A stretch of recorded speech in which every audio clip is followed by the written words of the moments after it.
The idea of a handmade, I call it handmade instead of ready-made, is that the subjects are, I have to make them. I always had to do it anyway, but this time it's more interactive.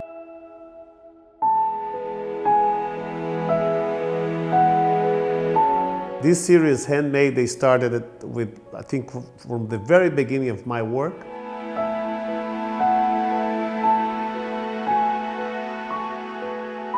It has always been a constant thing in my work, is just this dichotomy, this paradigm between something physical and something imageric. They're sort of like they don't get together.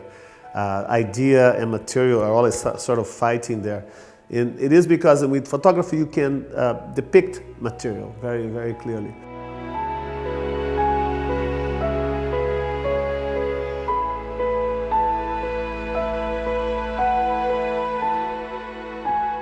At this point, I am sort of mining through the whole history of abstraction from the beginning of the 20th century to now.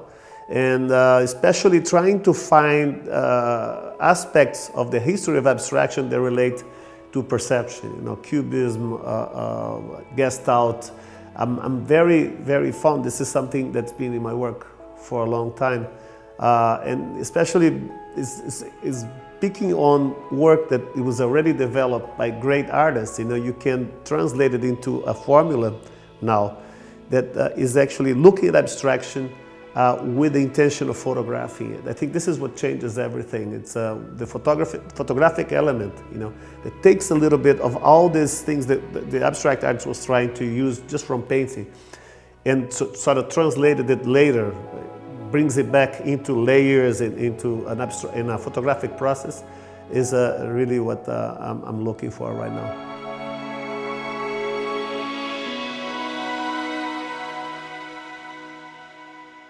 And everything that I learned through reproductions.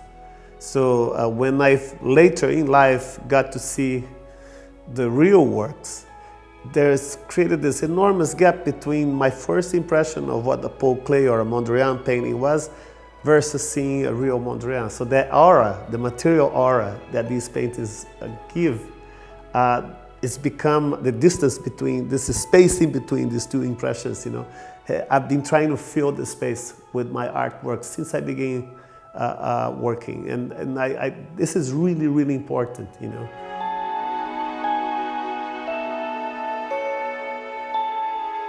Since I remember, and I have an enormous reference for other artists that came before me, and whenever I make, I'm not an appropriation artist at all, I'm a copyist at the best, and I always make references and make to people I really, really admire and to artworks that I really enjoy looking at.